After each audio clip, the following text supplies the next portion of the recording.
제목 절망의 대한민국 탈출 전략 이렇게 잡았습니다.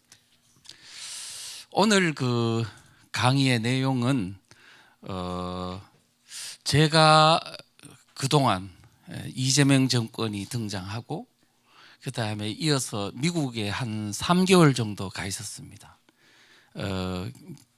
미국에 있는 저를 사랑하시는 목회자들이 좀 와서 좀 쉬라고 그래가지고 한 3개월 동안 있으면서 사람도 만나고 미국은 도대체 한국을 어떻게 생각하는지 관찰도 하고 그렇게 했습니다. 그러면서 좀 쉬고 있는데 한국 상황을 계속 이제 주시를 했죠. 어떤 일이 벌어지고 어떻게 지금 진행되고 있는가 봤더니 너무 답답하더라고요. 지금 이재명 정권과 그다음에 더불어민주당 또 좌파 세력이 윤석열 대통령 내란 수계라고 몰고 또 내란 국민의힘당을 내란 정당으로 몰고 우리 자유민주주의 세력 전체를 내란 동조 세력으로 몰아서 이 체제를 완전히 그냥 해체하려고 막 전방위적으로 가고 있는데도 불구하고 우리가 이거를 극복해야 될 역전해야 될 우리 자유민주주의 세력들이 전혀 거기에 대한 대응 전략을 못 세우고 그냥 일방적으로 난타당하고 꼼짝도 못하는 현상을 보면서 이거는 아니다. 우리가 분명히 전략이 있는데 이 전략을 역전할 수 있는 전략이 있는데 그걸 하지 않고 있는 것이 너무 답답했습니다. 그래서 제가 미국에 있는 동안에 책을 쓰게 됐습니다. 그 책 제목이 뭐냐 하면 체제전쟁 마스터 플랜입니다. 어떤 전략 전술로 이 전투에서 임함으로써 우리가 승리할 것이냐, 이거를 완전히 전세를 역전할 것이냐, 여기에 대한 근본적인 전략들을 이 책에 담았습니다. 부제는 뭐냐면 대한민국 세력 체제전쟁 전세 대역전 전략 이렇게 잡아봤습니다. 그래서 그냥 잠시 이기는 게 아니고 완전히 전세를 뒤집자는 겁니다. 그래서 이 책을 읽으면 이제 이게 전쟁이 어떤 성격이고 앞으로 어떻게 전개되며 이거를 역전할 수 있는 그 방법이 과연 가능한 건지 이해될 수 있도록 하고 이 전략을 모두가 자유민주주의 세력은 모두가 다 읽고 공유해 줘야만이 이거를 이길 수 있는 그런 것이다라고 말할 수 있습니다. 그런데 지금 책이 나온 지가 한 달 정도 되거든요. 그리고 이 내용을 제가 강의도 하고 했는데 반응이 굉장히 좋습니다. 그래서 지금 교보문고 정치사회 분야 2위, 앞으로 전체 1위가 될 때까지 전한길 대표가 이거를 보더니 이 책은 우리 5,200만 명 대한민국 국민들이 다 읽어야 될 책이네, 너무 쉽게 잘 돼 있네 하면서 제보고 그러더라고요. 매일 전한길 뉴스를 할 때마다 홍보를 해주겠다고 그러더니 진짜 매일 해주더라고요. 참 약속을 잘 지키고 뜨거우신 분이구나 하는 것을 느꼈고요. 반드시 이것이 대한민국을 살리는 그런 역전의 발판이 될 것으로 저는 확신합니다. 자, 그 내용들을 중에서 일부를 이제 한번 살펴볼 건데요. 자,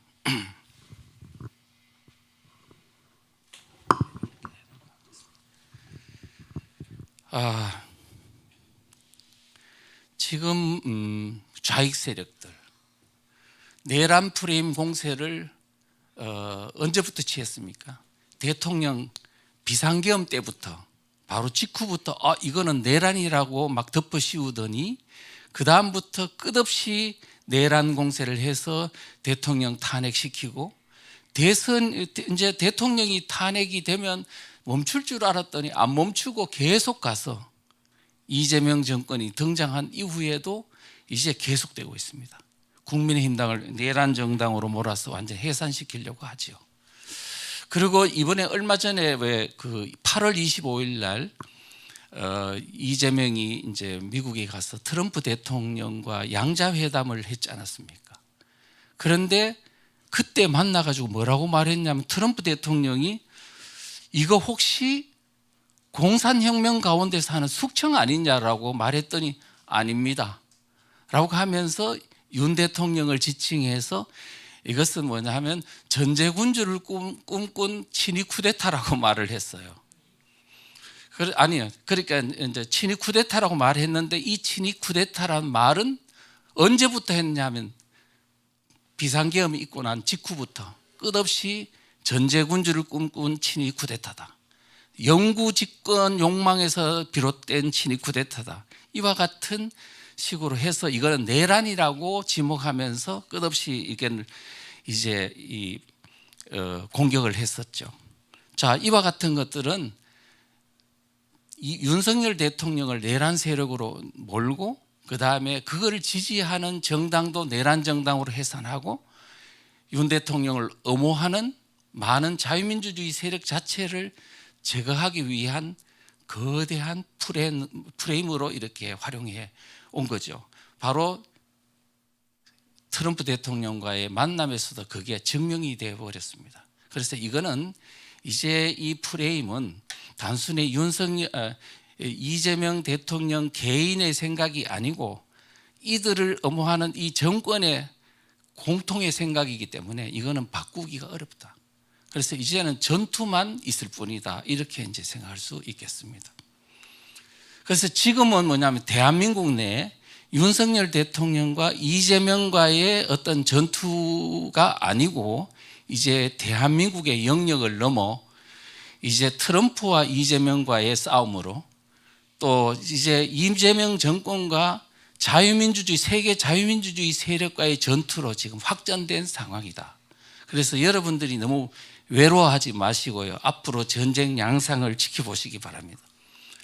그래서 지금 뭐냐면 그들은 끝없이 윤석열 대통령을 내란 수괴라고 이렇게 총공세를 가하면서 윤 대통령을 지금 1.8평이 거의 사형수가 있는 방과 같은 그런 열악한 곳에 갇혀서 지금 고통을 당하고 있고 정청래 같은 더불어민주당 대표는 윤석열은 사형당할 것이라 걱정 마라 이렇게 말할 정도로 이 윤석열 대통령을 제거해야만 이 모든 지지 세력이 제거된다는 그런 생각을 갖고 있는 것 같습니다.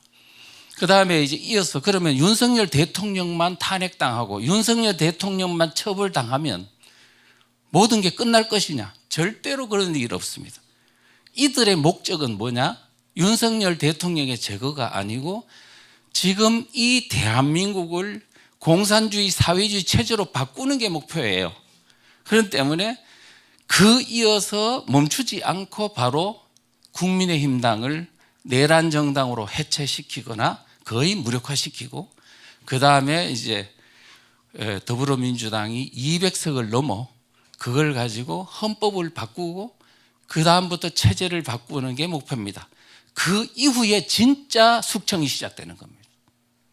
우리는 자유민주주의 세력이 만약에 헌법이 바뀌면 어떻게 되냐면 헌법이 바뀌는 순간에 우리는 지금 헌법 수호 세력인데 그때가 되면 반헌법 세력이 되는 거예요. 지금은 우리가 국가 수호 세력인데 그때가 되면 반국가 세력이 되는 겁니다. 지금은 우리가 체제 수호 세력인데 그때가 되면 반체제 세력이 되는 거예요. 거기에 따라서 숙청이 이루어지면 아마 가공할 만한 고통이 따르게 될 것입니다. 공산 정권이 만들어지는 과정에서 있었 많은 숙청들이 그렇게 진행됐습니다. 그래서 이 시도는 윤석열 대통령 개인의 처벌로 끝나지 않는다는 것을 말씀드리고요. 그런데 지금 제가 미국에서 보니까 우리 지금 대한민국 내 우파 진영, 국민의힘당을 위시해서 일반 우리 우파 진영들이 이 사태의 심각성을 잘 모르고요. 그냥 비상계엄은 내란이 아니다. 그게 어떻게 내란이냐. 이와 같은 힘없는 소리만 하는 거예요. 예를 들어 윤 대통령의 변호팀에서조차도 그거는 헌법의 77조 이렇게 헌법 조항을 보거나 또는 개헌법을 보거나 또는 헌법재판소의 판례를 보거나 또는 많은 학자들의 어떤 그 통설을 볼 때 이거는 대통령의 고유 권한이다. 비상계엄을 하고 안 하고는 대통령의 고유 권한이기 때문에 이거는 내란이 될 수가 없다라고 이야기를 하잖아요. 그런데 그거는 자유민주주의 법정에서는 아주 타당한 얘기인데 지금 듣는 이들은 누구냐 하면 자유민주주의를 파괴하려는 세력이잖아요. 그 말을 받아들이겠냐고요. 싹 무시해버리지. 그래서 이와 같은 자유민주주의를 파괴하는 세력한테 자유민주주의 논리로 아무리 설득을 해도 받아들이냐 하면 안 받아들이는 겁니다. 그래서 이게 너무나 허망하다는 거예요. 그래서 우리는 어떻게 해야 되냐 하면은 이 지금 비상계엄은 내란이 아니다라는 이런 논리가 아니고 바로 그들이 내란 세력을 역공을 취해줘야 되는데 우리는 그 공격을 제대로 안 하고 우리가 내란이 아니다라는 변명, 항변, 변호의 논리만 우리가 주구장창 해왔다. 효과 없는. 이제 그래서 앞으로는 그래서는 안 된다는 말씀을 드립니다. 그리고 상당수 우파들은 내란 공세를 겁을 내 가지고요. 막 그냥 덮어 씌우니까 야 이거 처벌당하는 거 아니야? 막 겁을 먹고요. 회피적인 행동만 하는 겁니다. 그래서 많은 사람들은 나는 비상계엄을 반대했다. 그러면 봐줄 줄 알고 그다음에 윤석열 대통령을 국민에서 출당시키면 될 줄 알고 빨리 출당시켜라. 우리 당이 피해를 본다. 또 비상계엄한 것을 국민들한테 사과하자. 이와 같은 모든 은행들이 비상계엄에 대해서 그들의 이미 논리가 그 사람 속에 먹혀 들어가고 있다는 뜻입니다. 그래도 윤석열 대통령을 버린다고 해서 좌파의 비상계엄이 내란이란 프레임이 이제 포기하느냐 하면 절대 포기하지 않습니다. 언제까지 쓰느냐? 자유민주주의 체제의 모든 것이 다 파괴될 때까지 계속될 것이기 때문에 우리는 그 문제를 본질적으로 이제 방어해내는 노력을 해야 된다. 그래서 제가 말씀드릴 수 있는 것은 내란 프레임은 피하는 게 능사가 아니다. 이거는 비상계엄이 내란이기 때문에 공격하는 게 아닙니다. 이것이 윤석열과 국민의힘당과 자유민주주의 세력을 파괴하는 데 가장 유용한 도구이기 때문에 쓰는 거예요. 그래서 우리는 뭐냐면 공격 포인트를 이것이 내란이 아니라고 방어하는 데 에너지를 쓰지 말고 너희들이 내란 세력이라고 그들이 내란 세력을 증명해내고 공격하는 데 에너지를 7, 80%를 써야 한다. 그래서 역공을 취해야 된다. 여러분 지금 더불어민주당과 이재명 정권을 보면 혹시 못 느끼세요? 김현지 사건 이후에 힘을 상당히 잃고 있잖아요. 바로 그들의 약점, 종북 사상을 가진 바로 반체제 세력, 혁명 세력, 내란 세력임을 증명해내니까 뭐냐면 그들이 지금 우리를 내란 세력으로 공격을 못 하잖아요. 지금 우리가 여기서 많은 것을 시사하는 말을 얻어야 된다. 그런 말씀을 드립니다. 이제 무슨 말인지 아시겠죠? 그래서 오늘 지금 제가 상당히 전체적인 윤곽을 잘 말씀을 드릴 테니까 이제 그걸 살펴보시면 잘 이해가 되실 거고 이것을 이해해야만 진짜 역공을 할 수 있다. 이런 말씀을 드리겠습니다. 자, 내란 프레임을 탈피하는 방법은 답은요, 딱 하나예요. 한 단어로 말하라고 하면 사상전을 해야 된다. 다시 구체적으로 말하면 종북 세력의 실체를 국민들에게 지속 반복적으로 알리는 것이다. 바로 그게 급소라고요. 지금 딴 소리 하지 말고 모두 일치로 자유민주주의 세력은 이제 바로 이 전쟁은 잠시 멈출 전쟁이 아니기 때문에 우리가 모두 힘을 합해서 에너지를 모아서 바로 그들의 급소를 공격하는 쪽으로 해야만 우리가 승리를 거둘 수 있다. 그렇게 이제 말씀드릴 수 있습니다. 자, 그러면 어디에 포커스를 맞춰야 될 것이냐?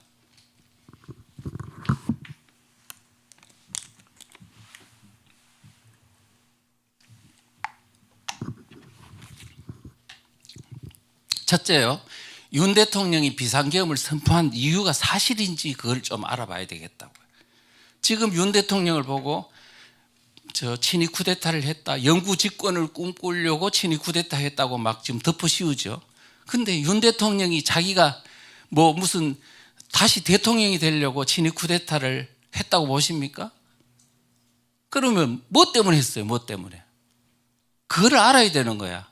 그 알지 않고 그냥 비상계엄을 반대한다, 그거는 잘못됐다고 말하기 이전에 그가 왜 이러한 현재 상황에서 비상계엄을 했는지 거기에 대해서 깊이 한번 생각을 해봐야 된다고. 그 사람이 주장했던 그 논리가 맞는지 안 맞는지. 자, 비상계엄은 12월 3일 날 이제 밤 10시 30분쯤 이제 선포를 했는데 그때 비상계엄을 선포할 때 했던 이제 선포문에서 이렇게 말을 했어요. 더불어민주당이 입법 독재를 통해서 국가의 사법 행정 시스템을 마비시키고 자유민주주의 체제 전복을 기도하고 있다라고 하면서 자유민주주의의 기반이 되어야 할 국회가 자유민주주의 체제를 붕괴시키는 괴물이 된 것이다. 종북 반국가 세력을 일거에 척결하고 자유 헌정 질서를 지키기 위해서 비상계엄을 선포한다라고 말했어요. 그러면 지금 이분이 비상계엄을 한 이유를 여기에서 다 설명했어. 그런데 문제는 뭐냐면 이 비상계엄을 선포한 이유가 사실인지 아닌지, 이게 중요한 거죠.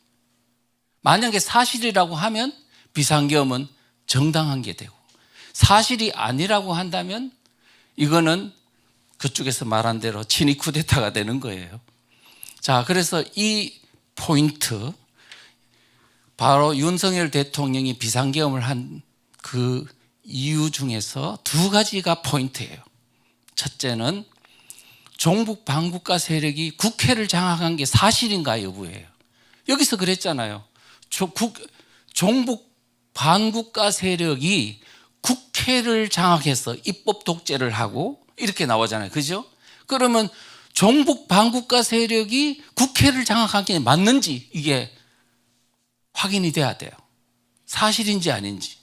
두 번째는 종북 반국가 세력이 국회를 장악해서 뭘 했냐면 그 다음에는 국회를 진지로 해서 행정부, 사법부를 마비시키고 정부를 전복하고 그 다음에 이어서 체제 전복을 기도한 게 사실인지 아닌지 돼 있잖아요. 여기 입법 독재를 통해서 국가의 사법행정 시스템을 마비시키고 자유민주주의 체제를 전복을 기도하고 있다. 근데 그게 정부 전복을 하고 체제 전복을 하는 게 사실인지 아닌지, 이게 지금 또 중요한 거예요. 근데 우리는 지금까지 이 이야기를 하면서 무조건 자기가 뭔데, 얼마 전에 교수한 사람도 그러더라고요. 나는 말이야 이 윤석열 대통령이 비상계엄을 왜 했는지 이해가 안 된다 그러면서 막 거품 물고 이야기하더라고요. 우파인 어떤 그 교수인데, 그런 걸 보고 이 도대체 윤 대통령이 비상계엄 했을 때 말했던 게 사실인지 아닌지 증명도 하지 않고 자기 상식으로 가지고 말하는 것은 잘못된 것이다. 비상계엄이라는 게 마치 무슨 폭동만 일어나야 비상계엄을 하는 게 아니라고요. 우리가 이런 것들을 정확하게 알 필요가 있다. 자, 그러면 알아봅시다. 이게 어떻게 윤 대통령이 했던 말이 맞는지 안 맞는지가 이제 증명이 돼야 돼요. 첫째, 종북 좌익 세력의 국회 장악, 체제 전복 시도가 사실인가? 국회 장악을, 종북 세력이 국회 장악한 게 사실인가? 사실이라면 비상계엄은 정당하다. 자, 이 문제를 살펴봐야 될 것입니다. 여러분, 제가 누누이 말했지만은 2000년도에 국회 총선이 2000년 4월에 있었거든요. 4월에 있었는데 그때 당시에는 주요 정당이 3개 있었어요. 한나라당, 민주당, 자민련, 이런 3개의 정당이 있었는데 3개 정당 다 어떤 노선이라고 그 당시에 국민들은 이해를 했느냐 하면 다 보수 정당이라고 그랬어요. 그래서 그때 당시 사람들은 대한민국의 정당을 보수 양당 체제라 그랬어요. 한나라당도 보수 정당, 민주당도 보수 정당이라고 그랬다니까요. 그래서 보수 양당 체제라 그랬다고요. 그리고 물론 민주당 안에 이미 그때부터 주사파 전대협 세력이 들어가기는 했지만 개인적으로 들어간 거지 정당 자체가 좌파 정당이라고 할 수는 없었다는 얘기입니다. 그런데 좌파 정당이 있었냐 하면 있었어요. 뭐가 민노당이라고 있었는데 언제 만들어졌느냐? 2000년 1월 달에 처음으로 만들어졌어요. 그리고 3개월 뒤에 총선을 했으니까 3개월 만에 총선을 했으니까 국회의원이 있을 수가 없죠. 그리고 국회의원이 없었는 거야. 그러다가 2008년 총선 때 가보면 새누리당이 165석, 민주당이 81석, 자유선진당, 이회창 총재가 있었던 자유선진당, 충청도를 기반한 정당이었죠. 14석. 여기도 똑같이 마찬가지입니다. 그런데 단지 그때 2000년도에 없었던 민노당이 5석을 얻었어요. 국회의원 5석, 진보신당, 민노당에서 뛰쳐나온 PD 계열이 만든 정당이 2석이니까 7석이 됐네요. 그래서 좌파 정당이 조금 생겼어요. 이때가 2008년도라고요. 그런데 세월이 흘러 2008년도 2020년도로 가고 2024년도에 가보니까 완전히 판세가 역전되어 버린 겁니다. 우파 정당은 국민의힘이 유일합니다. 제도권 정당으로는 국민의힘당이 108석을 얻었습니다. 그리고 나머지 좌파 정당은 우후죽순처럼 생겼어요. 더불어민주당, 진보당, 조국혁신당, 기본소득당, 사회민주당, 정의당, 녹색당, 열린민주당, 지역당 연합, 노동당. 물론 이 중에서 이제 국회의원 의석을 가진 정당은 뭐냐면 더불어민주당, 진보당, 조국혁신당, 기본소득당 이제 이렇게 돼 있죠. 그래서 총 합해 보니까 188석이 됩니다. 이제 아니 불과 10여 년 전에만 해도 좌파 정당이라는 게 극소수였는데 10몇 년 만에 좌파 정당이 완전히 국회를 다수를 점해버리는, 말하자면 국회가 전복된 겁니다. 전복됐다는 말은 뒤집어졌다는 뜻입니다. 반체제 세력이 이제는 다수로 국회를 장악했다. 그러면 아까 윤석열 대통령이 말했던 거 있잖아요. 종북 반국가 세력이 국회를 장악하고 하는 말이 맞아요, 안 맞아요? 이렇게 된 거예요. 그러면 어떻게 해서 10몇 년 만에 이렇게 뒤집어졌지? 이제 궁금하죠. 그런데 그것을 이해하려면 좀 많은 시간이 필요해요. 적어도 한 30분에서 1시간 정도는 설명을 해야, 이야, 그런 기기묘묘한 전략 전술에 의해 가지고 이게 이렇게 전복이 됐구나, 국회가 전복이 됐구나 알 수 있어요. 크게 따지면 두 가지 어떤 기간을 통해서 이루어졌는데, 하나는 2001년도에 북한이 종북 세력을 보고 민노당으로 들어가라 해가지고 민노당으로 들어갔습니다. 2001년도부터 들어가서 그 다음에 그 민노당에 들어가서 당을 장악한 후에 이제 2012년도 대선에서 정권 잡아라, 종북 정권을 잡아라 해서 이석기와 문재인의 공동정부를 만들려 하다가 막판에 실패를 했어요. 그 다음에 그러고 나서 통진당이 해산됐죠. 이석기 해산됐다고 됐는데, 그러고 나서 그들이 어디로 갔냐면 또 성남으로 가서 이재명 세력과 함께 세력을 넓혀서 다시 더불어민주당을 장악해가지고 지금 오늘날 이르게 된 것입니다. 그래서 그 과정을 설명하면 좀 길어요. 그렇지만 국회가 전복됐다는 사실은 우리가 이제 이해를 하셔야 되는 거예요. 그러면 윤 대통령이 이제 자유민주주의 기반이 될 국회가 이제 그들의 이게 장악당해서 행정부 사법부를 마비시키고 하는 말이 맞다 안 맞다? 맞다, 이렇게 되는 겁니다. 자, 둘째 문제입니다. 그 윤 대통령이 말했던 것 중에 종북 반국가 세력에 의해 가지고 국회를 장악해서 행정부 마비시키고 사법부 마비시키고 막 이런 말을 했는데요. 그들에 의해 가지고 정부가 전복되고 체제가 전복되는 것이 기도하고 있는 게 사실인가? 만약 사실이라면 비상계엄은 정당한 것이 됩니다. 그러면 그 문제를 한번 살펴봐야 되는 거예요. 국회가 전복된 거는 이해가 가는데 이제 그러면 정부마저도 전복이 됐나? 이 문제를 한번 살펴봐야 돼요. 그런데 지금은 이미 선거를 통해서 부정선거든 어떤 이런저런 요인에서 이재명이 이제 정권을 잡게 돼서 행정부를 장악했어요. 이제는 완전히 그들의 손아귀에 들어갔습니다. 그러면 그때 당시에 비상계엄을 할 때도 전복 기도가 있었나 하는 것을 우리가 한번 살펴봐야 돼요. 자,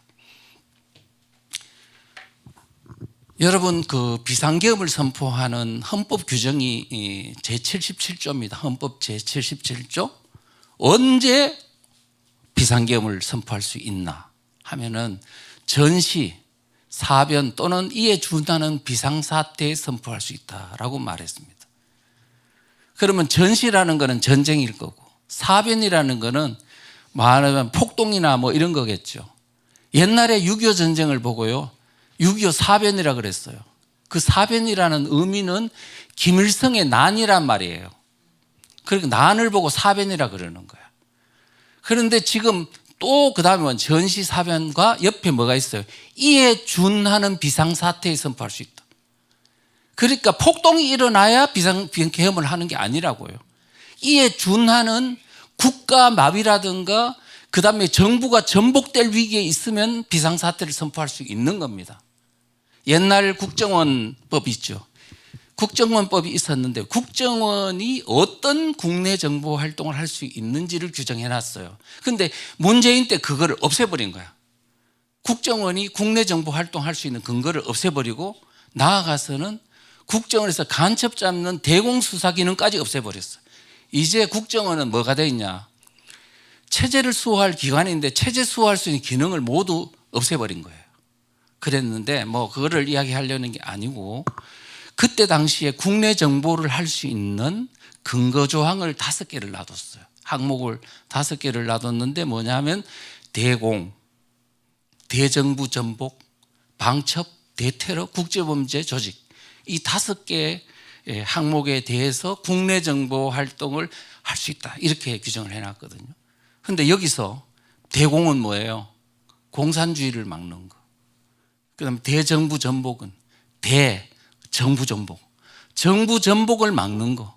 이 활동에 대해서는 국정원이 국내 정보 수집 활동 분석하고 이거에서 이제 정보 활동을 이런 활동을 할 수 있다고 돼 있는 거예요. 자, 국정원은 체제 수호 기관인데 거기서 할 수 있는 게 뭐라고요? 대정부 전복, 정부 전복을 막는 활동을 하도록 돼 있었어요. 그러면 대통령은 대정부 전복을 국정원만 하고 대통령은 대정부 전복 기능 해야 될 역할이 없나 하면 당연히 대통령은 헌법상 국가 수호의 의무가 있기 때문에 정부가 전복되는 걸 막는 임무가 있는 거예요. 그래서 만약의 경우에 종북 반국가 세력이 국회를 장악하고 정부를 마비시키고 사법부 마비시키고 정부를 전복하는 시도가 있다면 그 또한 전시사변과 같은 준하는 비상사태라고 보고 비상계엄을 선포할 수 있는 겁니다. 그래요, 안 그래요? 그렇죠. 그래서 지금 우리 국민들은 뭘 생각하냐면 아니 비상계엄을 할 때 전시사변도 아니고 아무런 자유민주주의가 잘 지켜지고 아무 일이 없는데 왜 군인들을 이렇게 동원하는 이제 비상계엄을 선포했나? 미쳤나? 아니 제정신인가? 이렇게 생각하는 사람이 있었잖아요. 근데 뭘 모르냐 하면 이 전쟁이라는 게 꼭 총 들고 막 그냥 총알이 빗발치는 것만 전쟁이 아니고 보이지 않는 전쟁, 총성 없는 전쟁이 더 무서워요. 지금 뭐냐면 중국이 북한이 간첩을 내려보내고 보이지 않게 전부 다 전복하려고 하는 그 모든 것들이 눈에는 안 보이잖아. 그러나 너무나 무서운 위험한 대한민국을 장악하고 체제를 전복하려는 시도이기 때문에 우리는 모든 국가는 다 이와 같은 간첩들에 의한 체제 전복을 막기 위해서 다 노력하고 있어요. 그러면 대통령 입장에서 볼 때 많은 정보기관을 거느리면서 이 실상을 다 보고 있는데 이거 심각하다. 그러면 당연히 비상계엄을 선포할 수 있는 그런 위기라고 느낄 수 있는 거죠. 거기다가 지금 국회에서 뭐라 그랬어요? 지금 대통령 특활비 제로로 빵으로 만들었어. 감사원 특활비 빵. 아니 생각해봐서 특활비라는 게 뭐예요? 지금 여러분들이 감사원이나 대통령실에서 매일매일 사람들을 만나고 활동을 해야 될 거 아니에요. 활동하려면 커피 한 잔이라도 사야 되죠. 돈이 있어야 되죠. 그거를 제로로 만들어버린 거예요. 그러면 자동차는 있는데 휘발유를 다 빼버리는 거야. 그러면 국가가 움직일 수 있어요? 정부 행정부가? 이렇게 만드는 게 이게 비상사태 아닙니까? 그래서 뭐냐면 이거는 그냥 단순한 문제가 아닌데 국민들은 그걸 모르고 이거는 왜 잘 돌아가고 있는데 왜 비상계엄을 했느냐 말하는 것은 국가의 어떤 그 운영 시스템 자체를 전혀 이해하지 못한 데서부터 나오는 겁니다. 저는 국정원에 있으면서 끝없이 국가가 어떻게 돌아가는지 이것을 다 27년간 관찰했던 사람이에요. 그런데 그것을 전혀 이해하지 못한 사람들이 이와 같은 얘기를 하는 것이거든요. 그런 측면에서 보면은 윤 대통령의 비상계엄 조치가 물론 내용상 절차상 여러 가지 좀 미흡한 부분은 있다 하더라도 그 비상계엄을 선포한 자체가 이거는 위법하다, 내란이다 이렇게 말할 수 없다라는 것은 명확한 겁니다. 한 예만 들어보겠습니다. 저는 윤석열 대통령이 정부가 등장한 후에 언제였어요? 2022년도 오부 대선이죠. 6월, 7월 이때 이제 바로 윤석열 대통령이 등장한 이후에 내가 강의를 통해서 뭐라 그랬냐면 지금 대한민국은 여러분 정부가 전복됐습니다. 사실상 적화되고 있습니다. 그랬더니 아니 무슨 소리야. 대통령이 지금 당선돼 가지고 정부를 장악했는데 무슨 전복이 됐다는 소리를 하느냐라고 말하는 분들이 있었어요. 그래서 제가 설명을 했어요. 왜 이게 전복이 됐는지. 그래서 윤 대통령이 지금 정권을 겨우 잡았어도 지금 이미 윤 대통령 밑에 있는 경찰, 검찰 모든 부처가 대통령 말 안 들을 거다. 대통령은 아마 위에 얹혀 있을 거다라고 말했어요. 그런데 이번 비상계엄을 통해서 사실로 다 드러났어요. 제가 전에도 강의할 때 말했지만 윤 대통령이 비상계엄한 것은 12월 3일이었죠. 맞죠? 3일이었는데 이틀 뒤 12월 5일 날 무슨 일이 있었냐? 대통령 직속, 대통령이 통치하고 있는 행정부 내에 경찰, 검찰, 공수처가 대통령을 체포하기 위한 대규모 수사단을 만들었어요. 동시다발적으로. 아니 대통령이 지금 비상계엄을 직무정지가 된 건 12월 14일이에요. 그 전까지는 대통령의 권한이 버젓이 살아있는데 대통령의 명령에 따라서 움직여야 될 경찰, 검찰, 공수처가 그것도 대통령을 체포하기 위해서 대규모 수사단을 만들었다? 이해가 돼요? 그거를 뭐라고 하느냐면 지금 정부 전복이라는 겁니다. 뒤집어졌다는 뜻입니다. 그런데 이 사람들이 누구의 명령을 받고 대통령 체포하는 이런 대규모 수사단을 만들었느냐? 예, 더불어민주당에서 외곽에서 컨트롤해서 이렇게 된 거예요. 그러니까 이미 사전에 전부 다 협조망들이 정부 내 곳곳에 다 깔려 있는 겁니다. 국정원에 이르기까지. 제 말이 전부 전복이란 말이 이제 이해되십니까? 예. 그랬으면 이 정도 되면은 전시 사변 이에 준하는 비상사태 맞습니까? 안 맞습니까? 그래서 지금 그 비상계엄을 한 것이 내란이라고 몰면 돼요, 안 돼요? 오히려 그 내란을 대통령 정부를 전복하려고 했던 사람이 내란 세력인 거예요. 이해되시죠? 예. 자, 두 번째 포인트입니다. 두 번째 포커스는 무엇이냐 하면은 종북 좌익.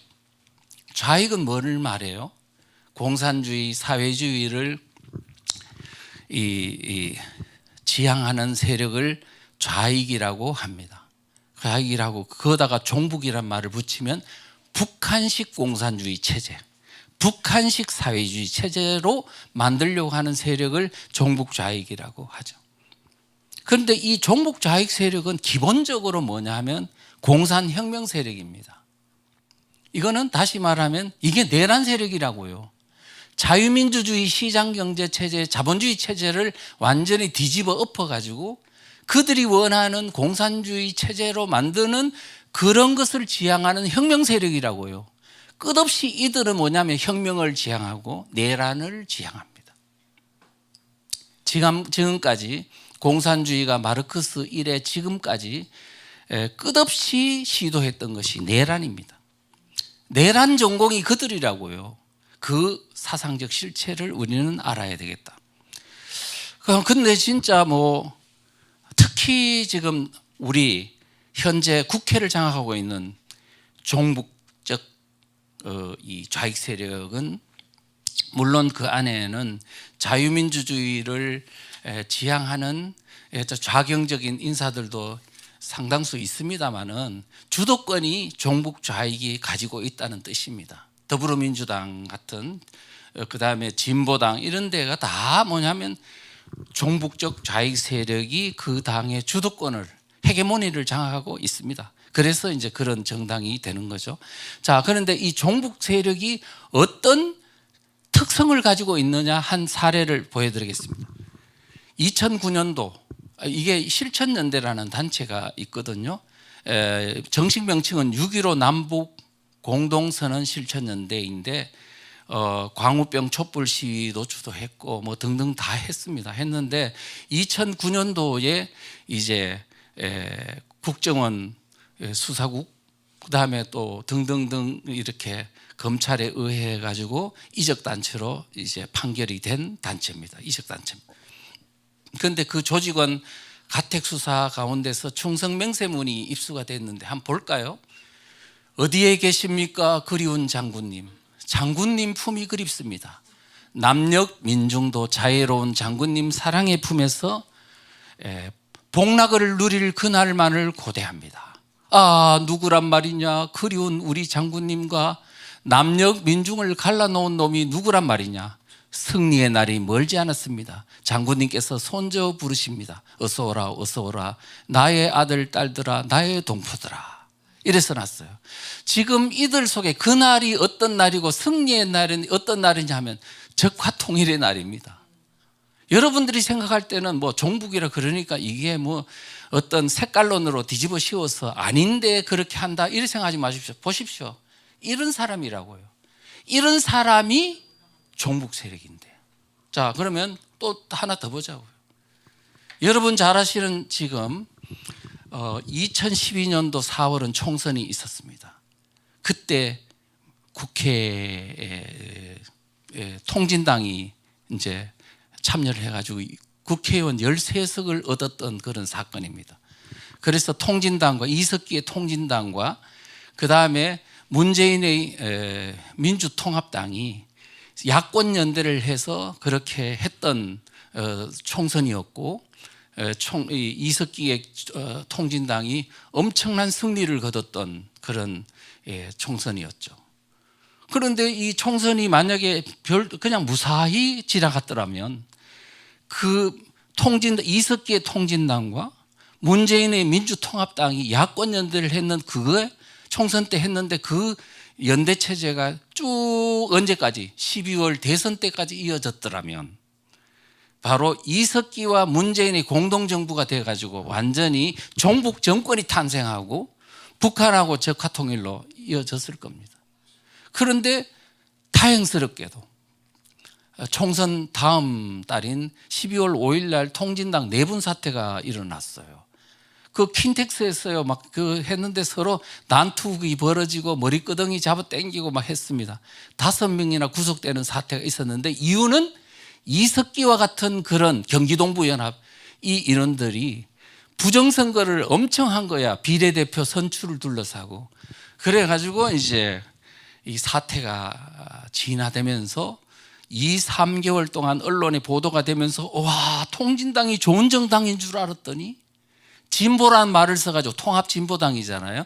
진보라는 말을 써서 좋은 정당인 줄 알았더니 알고 봤더니 1심에 간첩단하고 연결돼 있지, 왕재산하고도 연결돼 있지, 뭐 보니까 민혁당하고도 연결돼 있지. 뭐 그래서 이런 정당이었어 해가지고 지지율이 폭락을 했어요. 그래가지고 겨우 이제 야권연대가 깨졌는데 어쨌든 그 사건 이후 그 사건의 연장선상에서 다음 해 이석기의 지하 조직 아로가 이제 들통나는 바람에 이제 이 통진당이 헌법재판소에 의해서 해산되는 그런 사태까지 맞았죠.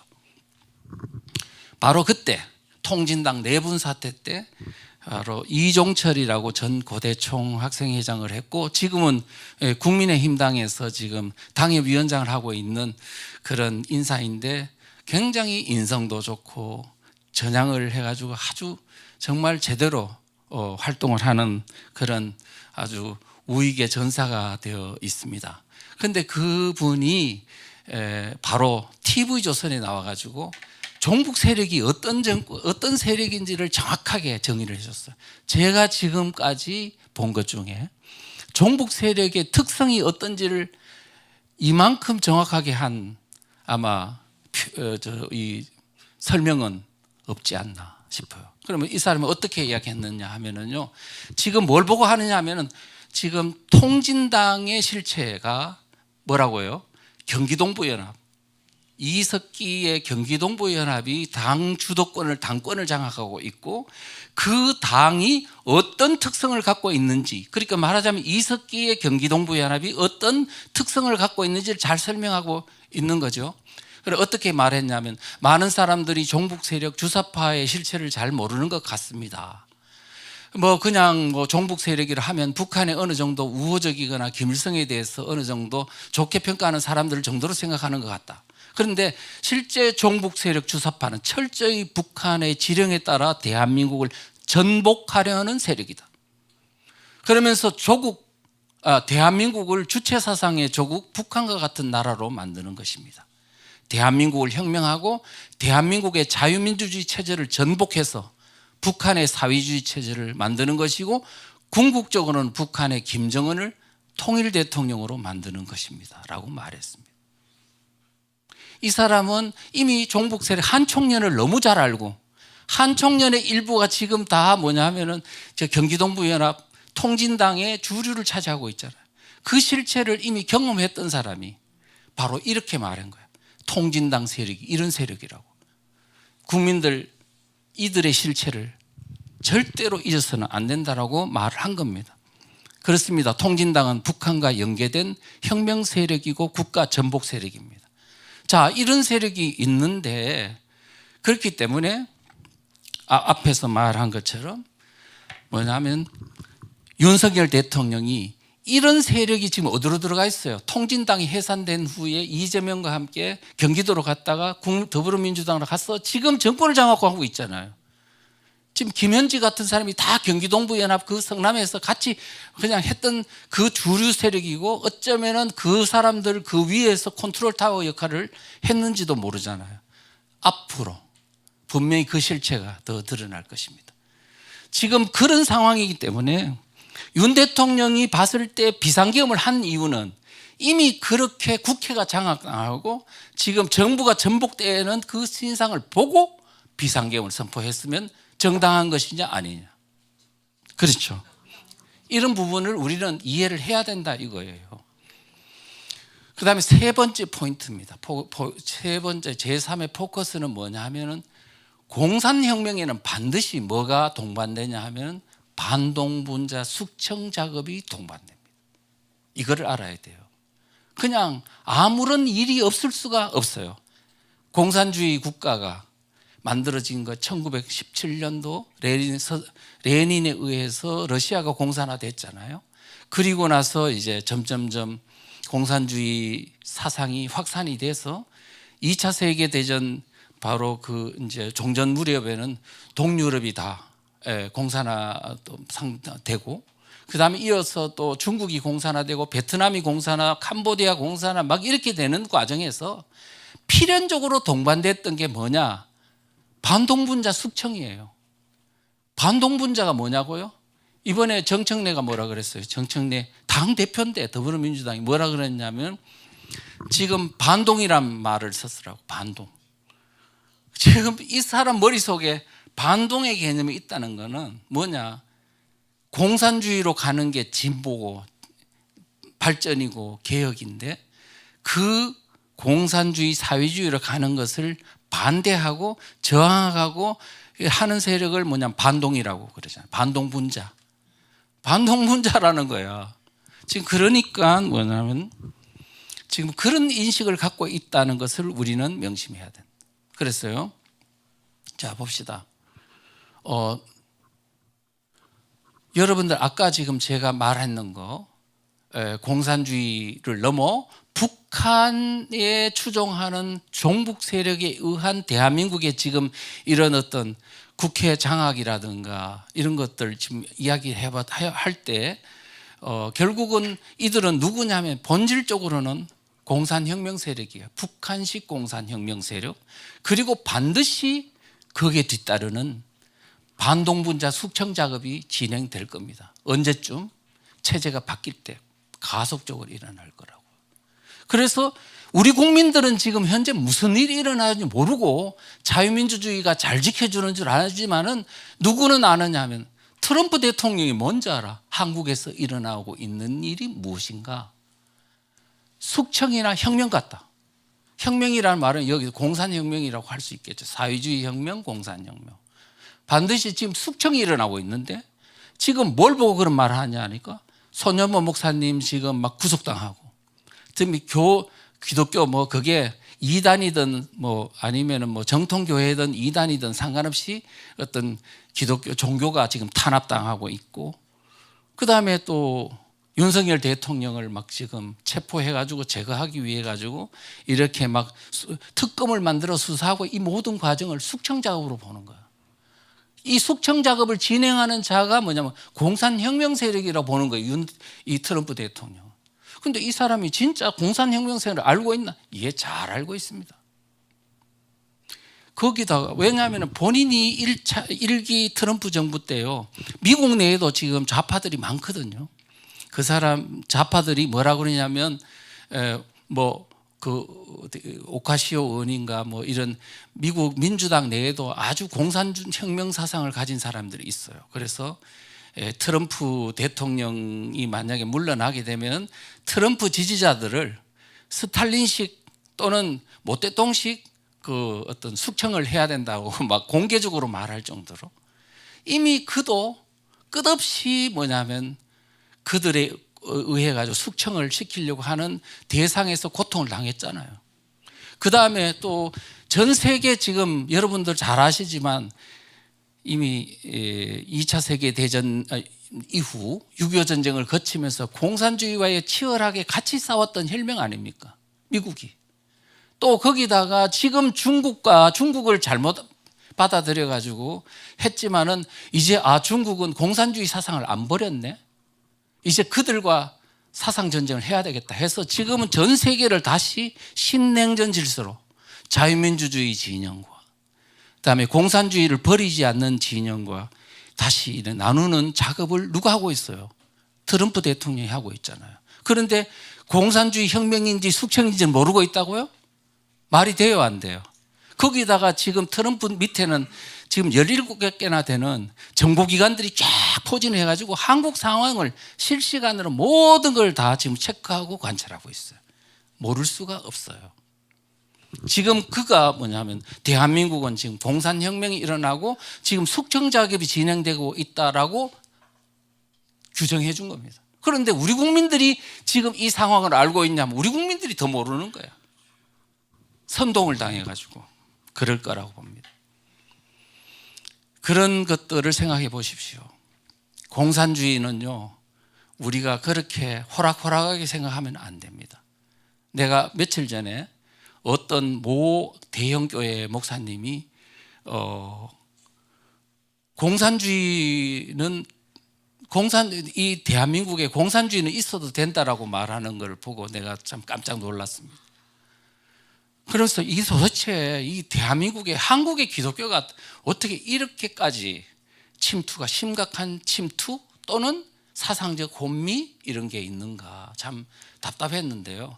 공산주의는 조금만 더 우리 그 공산주의가 생기고 그다음에 공산주의가 90년 전후에 사라질 때까지 공산국가에서 일어났던 집단 학살의 숙청의 엄청난 비극이 그걸 제대로만 조금만 안다면은 그런 말을 절대로 할 수가 없거든요. 프랑스에서 그 학자들이 11명이 그동안의 공산국가 70년의 역사 가운데서 얼마나 많은 사람들을 학살했나 이제 연구를 했는데 최소한 1억 명이라고 규정했습니다. 1억 명. 캄보디아에서 폴포트 정권 75년도에 폴포트가 정권 잡은 후에 800만 명 중에 200만 명을 죽였고 이 지금 시신들이 해골이 그대로 전시대에 있지 않습니까? 그런데 그것만 있습니까? 우리나라는 어떡하고요? 6.25 전쟁 때 북한이 남침을 해가지고 마을에서 북한군이 오자마자 그 마을에 있는 좌익 사상을 가진 사람들이 북한군 앞잡이가 되어가지고 완장차고 그 동네에 있는 형님 아우 하던 그 동네 참 그 이웃들을 전부 다 동네마다 체포해가지고는 인민재판으로 처형하고 그 다음에 형무소 교도소에 구속시켰다가 나중에 6.25 전쟁 인천 상륙작전이 있고 나서 바로 전세가 역정되면서 다 처형하고 올라갔잖아요. 대전 형무소에서는 6천여 명이나 학살당했습니다. 그 다음에 그런 걸 보면은 지금 6.25 전쟁 때 우리가 겪었던 선배들이 겪었던 바로 숙청을 우리가 또 까맣게 세월이 흐른 후에 잊었어야 되겠는가. 79년도에 난민전 사건이 있었죠. 그때 주모자였던 김남주라는 시인이 서대문 형무소에 한 10년 정도 난민전 사건으로 갇혀 있었는데 그때 바로 김정익이라는 좌익 사범한테 공산주의 이론을 가르치면서 그런 말을 했다고 해요. 남조선에서 민중혁명이 일어나면 최우선적으로 해야 될 것은 민족 반동 세력을 철저히 죽여 없애는 것이다. 그 숫자는 200만 정도는 될 것이다. 그러면서 적은 수의 반동의 피는 필수불가결하다. 여기 반동 나오잖아요. 반동. 예. 공산주의를 반대하는 사람을 제거해야 된다고요. 말로만 제거하는 게 아니고 진짜 피를 보는 거야. 지금 우리가 벌써 이게 정권을 잡은 그 당대표가 반동을 이야기하는 거는 우리가 지금 공산주의가 다시 지금 살아 숨쉬는 거야. 우리는요, 여러분들이 자녀를 키울 때 내가 저 칼 가지고 저 친구 저 X 같은 놈 죽여버릴 거야. 그러면은 깜짝 놀라가지고 그런 생각하면 안 된다 그러죠. 생각이 죽여야 된다는 생각이 들어가면 그게 언젠가는 행동으로 나올 수도 있기 때문에 그 생각을 못하게 하는 거예요. 지금 이와 같은 반동이란 말은 뭐냐면 지금 우리가 가려고 하는 데서 반대하는 자유민주주의 세력에 대해서 적대적인 관념을 갖고 증오의 관념을 가지고 제거해야 된다는 생각을 갖고 있다는 것이 지금 위험한 거예요. 6.25 전쟁이 말해줍니다. 형님 아우 하던 사람이 그날이 되니까 북한군이 와가지고 세상이 뒤집어지니까 바로 그들의 앞잡이가 돼가지고 그 이웃에 있는 우익 사상을 가진 사람들을 바로 적으로 보이는 겁니다. 우리가 지금 이와 같은 지금 아직은 그게 자유민주 체제가 완전히 이제 해체되지 않았기 때문에 여러분들은 아무 일이 없는 것 같지만 그날이 되면 여러분들은 울부짖어도 소용없어요.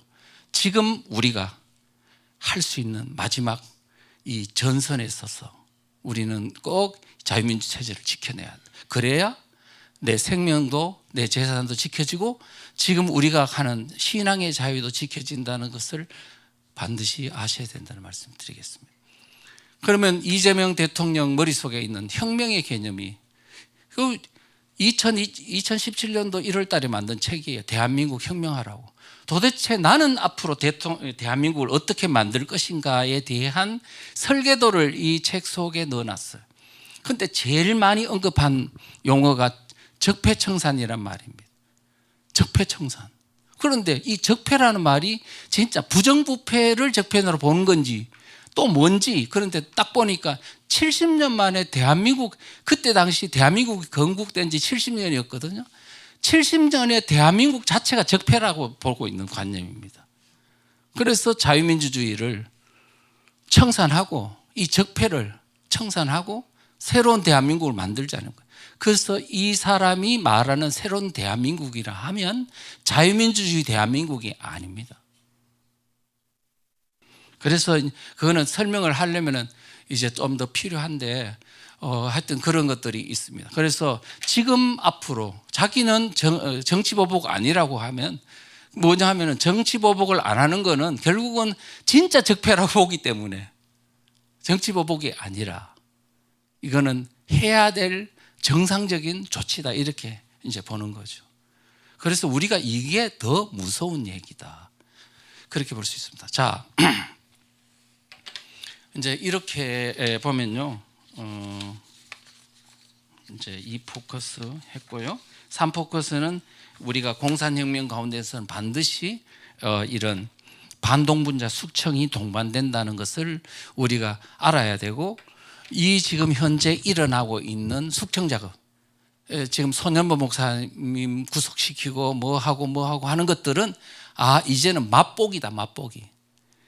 진짜 숙청 작업은 체제가 헌법이 넘어갔을 때 일어날 거니까 그때의 문제를 생각하면서 지금 우리가 이 정권과 그다음에 이 반체제 세력의 실상을 국민들한테 알리는 작업을 대대적으로 해야지, 뭐 알았다 그러고 본인만 알고 있을 때가 아니다. 이제는 자유민주주의 세력이 총력으로 같이 힘을 합해서 전투해야 된다. 그래서 이번에 내가 워싱턴에 가서 특강을 했는데요, 그때 가보니까 전부 다 미국에 있는 지도자들이 한국 사람들 보고 왜 지금 베네수엘라처럼 안 일어나느냐, 빨리 일어나라, 파이트 이 말을 누구든지 다 하더라고요.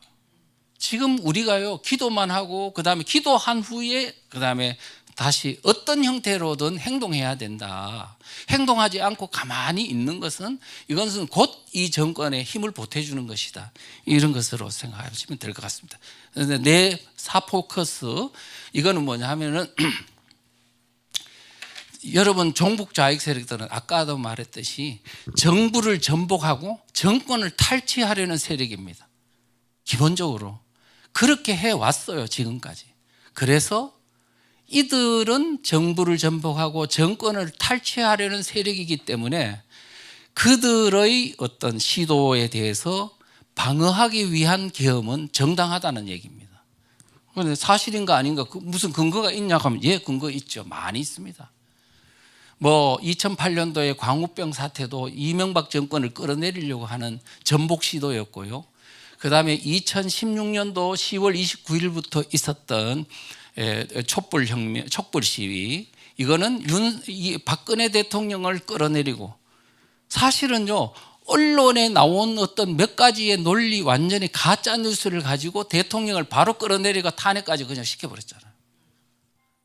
그런 것을 보면 이게 결국은 뭐냐 하면은 그냥 단순히 박근혜 대통령이 최순실하고의 그런 것 때문에 진짜 이게 탄핵당할 만한 어떤 위법을 저질러서 된 게 아니고, 이들이 이미 먼저 작전을 꾸민 거예요. 대통령을 끌어내리기 위한 작전을 꾸몄어. 그래가지고 거기에 따라서 희생의 제물이 된 거죠. 근데 이 대통령을 끌어내리는 이 작전은 어디서부터 시작됐어요? 북한에서 시작됐어요. 바로 2016년도 3월부터 북한이 박근혜 처단, 4월부터는 박근혜 탄핵, 그 다음에 난수 방송을 해가지고 남한에 있는 간첩들한테 내보내고, 8월부터 이제 우리 내에서 미르재단 문제 거론하고, 그 다음에 더불어민주당 내에서 이제 최순실 TF가 만들어지고, 그 다음부터 착착착착 진행이 돼가지고 드디어 폭발을 일으키고 다 작전인 거야. 이게 내란이란 말이에요, 이게. 자, 그리고 그 다음에 2차 촛불 시위가 정말 위험했어요. 2차 촛불 시위. 그때는 저는 2차 촛불 시위가 11월 5일 날 있었는데 저는 잠을 한숨도 못 잤습니다. 그때 지금 하이에나처럼 민노총이나 이런 좌파 세력들이 막 청와대를 에워싸 하면서요, 막 그냥 담을 타넘으려 그러는 거야. 그러면 혁명이 성공하는 거잖아요. 그 어떤 그 상황을 보고 잠을 못 이뤘는데, 그때 바로 3일 전에 11월 3일 날 박원순 시장이, 더불어민주당의 소속의 박원순 시장이 서울시 그 어떤 시위 광장을 딱 지켜보면서 뭐라 그러냐, 박근혜 대통령이 퇴진하면 현 정부를 해체하고 비상시국회의라는 초헌법 기구를 만들어가 새로운 정부를 만들겠다고 그랬어요. 현 정부를 해체하고 비상시국에는 초헌법 기구를 만든다는 말은 지금 현재 있는 그때 당시에 자유민주주의 헌법 질서 자체를 정지시켜 놓고 완전히 혁명을 하겠다는 말이나 같은 의미로 이해되었어요. 그리고 얼마나 무서웠겠어요. 여러분들은 그거 제대로 이해하시는 분은 없었을 겁니다. 그러면서 뭐냐면 11월 5일 날 시청 앞에서 중고생이 앞장서서 혁명정권 세워내자라고 말했어요. 그러니까 야, 이제 진짜 이들은 혁명정권을 세울 모양이다. 그때 되면은 이제 뭐 인민재판소 만들어지고 막 저 멋대로 하는 거지요. 그러니까 야, 참 그때는 참 숨 쉬는 것도 힘들었어요. 그리고 여러분 광화문 광장 가보셨는지 모르지만은 박근혜 대통령 이런 모형의 머리를 만들어 놓고 짝대기에 달아가 올려놓고 피 질질 흘리는 거 이런 거 해놓고요. 그 다음에 밧줄로 하고 밧줄로 탱탱탱 묶고 또 그 다음에 뭐 또 하여튼 말할 수 없는 광기가 공산 폭동의 어떤 그 현상들이 광화문에서 일어나고 있었어요. 그러고 나서 그 다음에 대통령 그런 식으로 뭐냐면 국회를 막 급박을 하는 거야. 대통령 탄핵 안 시키면 용서 안 한다는 식으로 막 그냥 하니까 국회의원들이 겁을 먹고 막 그냥 이탈자 생기고 해서 탄핵 소추로 넘어갔어. 그리고 헌법재판소에 갔더니 또 헌법재판소를 겁박을 하는 겁니다. 문재인 더불어민주당 대표가 뭐라고 했어요? 헌재가 탄핵을 기각하면 혁명밖에 없다. 이거는요 정상적인 탄핵이 아니었다니까요. 이거는 겁박에 의해서 헌법재판소 재판관들을 완전히 심리적으로 멘붕 상태에 만들어가지고 한 혁명이었어요. 그래서 그들은 촛불혁명이라고 그러는 겁니다. 여러분들은 지금 있잖아요. 대한민국이 지금 이와 같이 전개된 이 모든 상황들이 이게 혁명이었다는 사실을 아셔야 돼요. 지금 마찬가지로 윤석열 정부가 전복을 기도한 것도 마찬가지입니다. 비상계엄이 있어가지고 불법을 발견한 즉시 그래서 이게 내란이네 그다음에 쿠데타네 해가지고 지금 이것을 뭐냐면 탄핵시킨 게 아니라고요. 언제부터 시작했나? 윤석열 정부가 등장하면서 시작된 거예요. 북한에서 지령이 나왔어요. 바로 이렇게 하라고. 윤석열 대통령의 약점을 공격하고 하라고 지령이 왔고 그 다음에 바로 출범과 동시에 뭐가 만들어졌냐 하면 촛불행동이라는 단체가 만들어졌어요. 그리고 즉각행동에 돌입해야 된다. 해가지고 윤 대통령이 탄핵 소추로 직무 정지될 때까지 전국적으로 일어난 촛불행동의 집회 숫자가 뭐 한 180여 회가 돼요. 이미 윤 대통령을 끌어내리기 위한 사전 다 내란적 어떤 준비 행동들이 이미 다 진행된 가운데 됐다는 것을 우리가 아셔야 된다고요. 총선이 있었죠. 2014년도 4월에 총선이 있었는데 총선에서 188석을 이게 좌파 연대 체제가 얻은 후에 직후 3일 뒤에 바로 그 좌파 정당들하고 촛불 행동하고 합동으로 해가지고 바로 뭘 했어요? 바로 윤 대통령 탄핵 주장했어요. 탄핵 주장했다니까. 뭐라고 말했냐면 윤석열의 숨통 틔워주면 안 된다. 틈만 주면 살아난다. 쉬지 말고 몰아치자. 윤석열 탄핵 그날까지 굳건하게 투쟁하자. 탄핵이 비상계엄 때문에 생긴 게 아니라는 것을 말합니다. 이미 사전 각본에 따라 준비된 것이다. 그런데 이거를 뭐냐면은 원래 공산주의는 뭐예요? 공산주의 이데올로기는 뭐냐 하면은 정권을 탈취하는 게 목표를 하는 이데올로기예요. 그래서 이게 이미 다 이런 준비에 의해서 탄핵이 진행됐기 때문에 지금 뭐냐면 그들이 내란 세력이다 라는 것을 증명하는 것이다 라고 할 수 있습니다. 그럼 세 번째, 이제 앞에 부분에 이제 네 가지 포커스는 뭐냐면 그들이 내란 세력이라 하는 것을 증명해 주는 어떤 포인트라면, 지금은 뭐냐면 윤석열 대통령에게 덮어 씌워지고 있는 외환죄 프레임을 우리가 다시 벗기고 또 그들이 외환 세력임을 증명해내는 논리예요. 지금 하나는 내란죄를 이제 벗기는 것이라면 이번에는 외환죄를 벗기는 프레임이 이것이다라고 말하는 것입니다. 그런데 여러분, 이번에 그 트럼프 대통령 8월 25일 날 양자회담 하면서 내가 미국에서 이 사람 저 사람을 만나고 또 그 다음에 유튜브 같은 걸 보면서 느낀 게 뭐냐, 지금 트럼프 대통령이 제일 지금 열받았던 거, 용서할 수 없다라고 생각하고, 그 다음에 이재명 세력에 대해서 가장 나쁘게 인식되게 된 결정적 이유는 바로 뭐냐면 오산 공군기지 급습입니다. 이거는 뭐냐면은, 왜냐하면은 저도 오산 공군기지에 가봤거든요. 현직에 있을 때 갔는데 엄청난 지하 벙커에 이 화면이 있어요. 화면에 한반도 상공에서 날아가는 모든 비행기가 거기에 다 이렇게 나타나요. 그래서 이제 이 마우스로 딱 그 비행기를 딱 클릭하면 비행기가 어떤 비행기인지, 어느 나라 건지, 그 다음에 어디서 출발했는지, 그 다음에 기장은 누군지 모든 항적 자료가 다 나와. 그래서 이거를 보면서 북한에서 움직이는 물체를 다 파악하는 거거든요. 그런데 그 모든 자산은 어디서 나오냐? 미국에 있는 정보 자산에서부터 나오는 거예요. 미국이 관리하는 거야. 그런데 특검팀이 지금 윤석열 대통령의 내란 프레임을 덮어 씌우려고 뭐냐면 미국의 허락도 없이 한국 공군의 허락을 받아가지고 그거를 압수수색을 해가지고요, 검찰에다 넘긴 거야. 근데 지금 일부에 따르면 그 정보가 북한에 갔다가 중국으로 넘어갔다는 이야기도 있더라고요. 열 받겠어요, 안 받겠어요? 그래서 지금 뭐냐면은 이게 왜 그러냐 하면은 윤 대통령이 지금 평양, 우리 국방부에서 평양으로 드론을 띄웠는데 이게 평양 상공에서 하나가 추락했는 모양이에요. 근데 사실 그 전에 북한이 오물풍선 얼마나 많이 드론으로 띄웠어요. 거기에 대한 대응 조치로 한 건데 이거를 가지고 윤석열 대통령한테 외환죄를 덮어 씌우려고. 그래서 뭐냐면 윤석열이가 이거를 그 드론을 띄워 가지고 김정은을 자극해서 그 다음에 공격으로 간주해 가지고 이렇게 전쟁을 막 유발하려고 해서 이게 비상계엄에 정당하려고 한 거 아니냐는 이런 어떤 말도 안 되는 어거지 논리로 가지고 덮어 씌워서 그냥 처단을 하려고 하는 거죠. 그럼 이런 걸 보면서 이게 이제 트럼프 대통령은 이건 보통 문제가 아니다. 내가 그렇게 생각한 거죠. 자, 법적으로 하는 것은 그렇다 치고, 그런데 이걸 가지고 내한죄 아니다 하는 게 아니고 그들은 이미 그런 생각을 가지고 덮어 씌우는 거잖아요.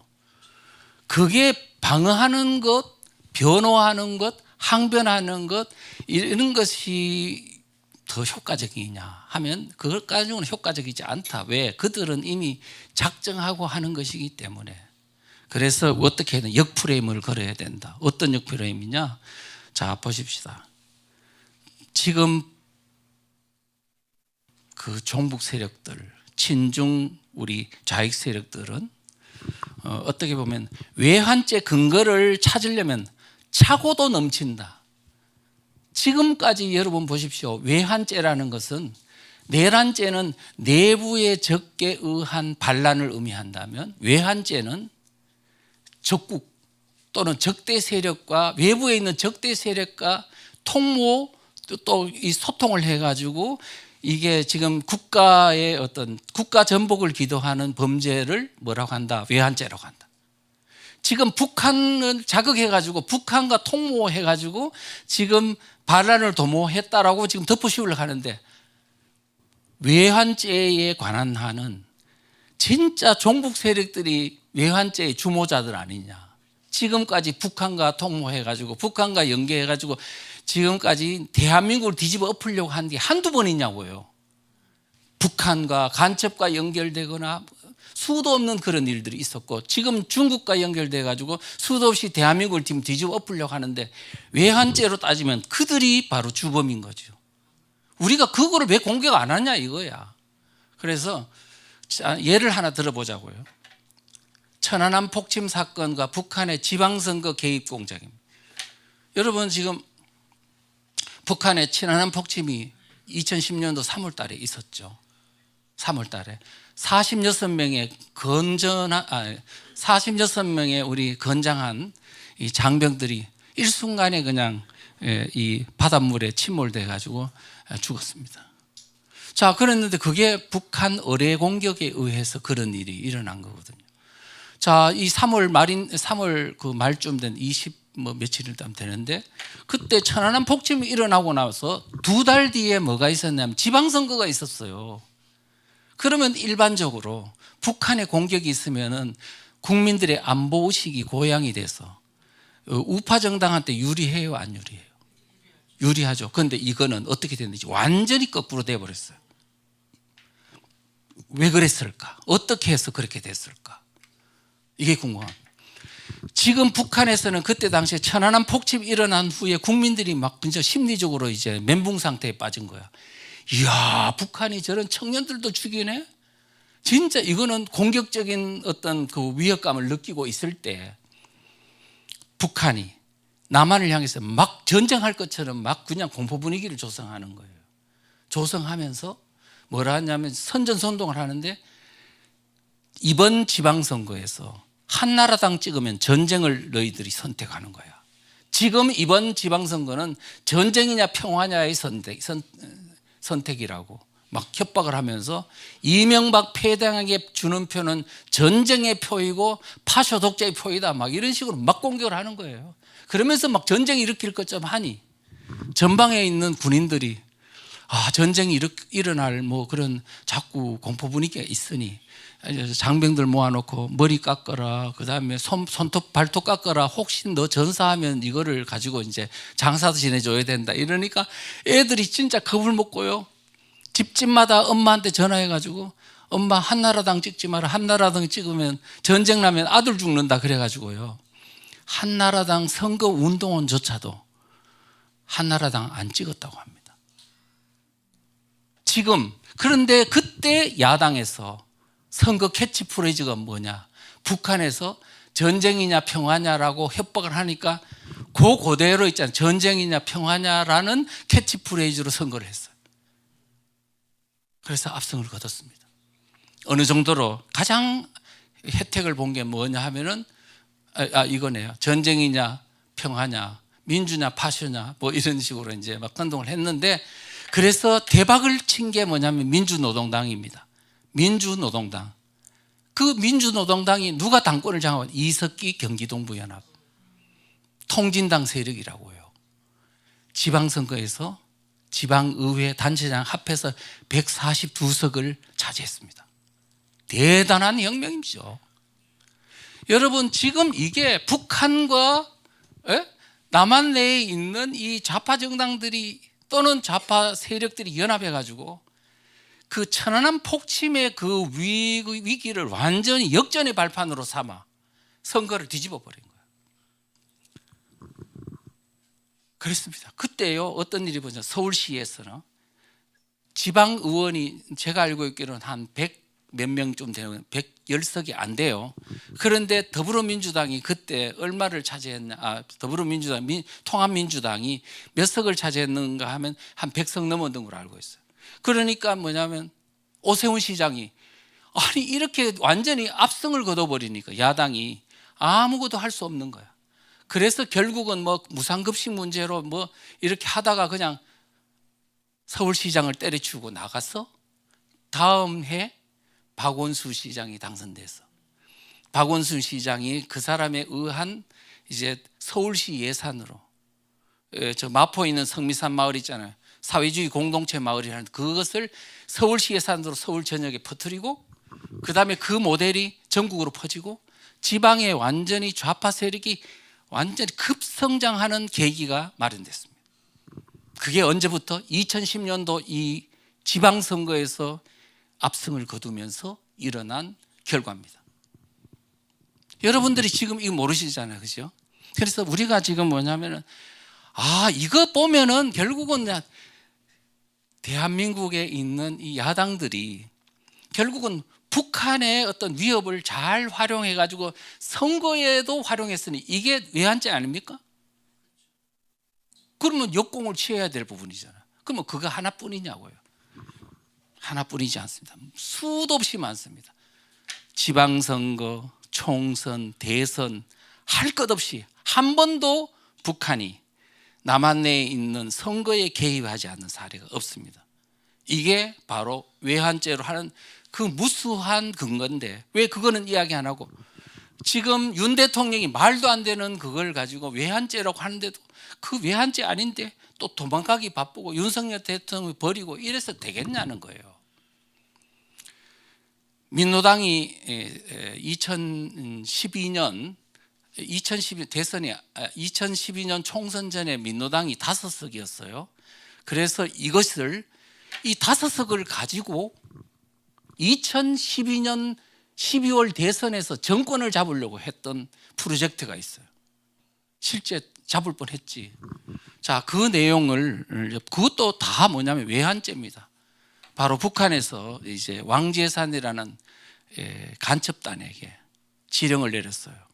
어떻게 내렸냐 하면 2012년도 총선 대선에서 이렇게 전략 전술을 만들어서 승리하라고. 어떻게 한 첫째, 민노당 5석이잖아요. 민노당 가지고는 안 되니까 민노당을 중심으로 해서 대통합진보정당이라 그러는데 그게 나중에 현실적으로 보면 통합진보당인 걸 창당하라고. 민노당에서 통합진보당으로 확장하라. 두 번째는 뭐냐면 통합진보당이 만들어졌으면 민주당과 선거 연대를 해라 하고 이제 지령을 내린 거예요. 그런데 결론은 어떻게 됐냐? 연대했죠. 통합진보당이 12월 13일만 만들어지고 그 다음에 민주통합당이 이제 또 재편된 게 12월 16일 3일 상간에 딱 한 후에 기다리고 있다가 총선 바로 한 달 전에 국회 식당에서 조촐하게 종북들이 모인 가운데 뭘 했냐? 야권연대 결성식을 하고 바로 해서 어떻게 됐냐? 통진당이 대승을 거뒀어요. 국회의원 13석, 이석기를 포함해서 13석, 국민 지지율 10.3%, 득표율 220만 표 얻었습니다. 10.3% 얻었다고요. 민주당, 문재인을 앞세운 민주당이 그 다음에 새누리당, 박근혜를 앞세운 새누리당하고 막상 막하였어요. 사실은 민주당이 더 이길 것 같았어. 그런데 여기다가 10.3%까지 보태버리면 어떻게 돼요? 12월 달에 대선은 끝난 거예요. 그러면 이석기하고 문재인의 공동정부가 되는 건데 그러면 실질적인 주도자는 누구냐면 이석기예요. 그런 것이 2012년 바로 대선에서 있었던 그 모든 프로세스인데 그 프로세스가 누가 짰느냐 하니까 북한에서 짠 거예요. 여러분들이 대통령 선거가요, 대한민국의 모든 것을 운전대를 다 바꾸는 건데 그 운전대를 바꾸는 그 중차대한 대한민국의 문제가 북한과 연계되어 있다면 이보다 더 위험한 외환죄가 어딨냐고요. 그런데 지금 평양에 있는 드론 하나 가지고 지금 외환죄를 덮으시려고요? 지금까지 그들이 북한과 남한 내에 있는 종북 세력들이 연합된 대한민국을 체제를 뒤집어 엎으려는 그 시도들이 얼마나 많은데 그거를 이야기도 안 하고 말이에요. 도대체 뭐 하자는 거냐? 제가 미국에서 보니까 답답해서 정말 환장하겠더라고요.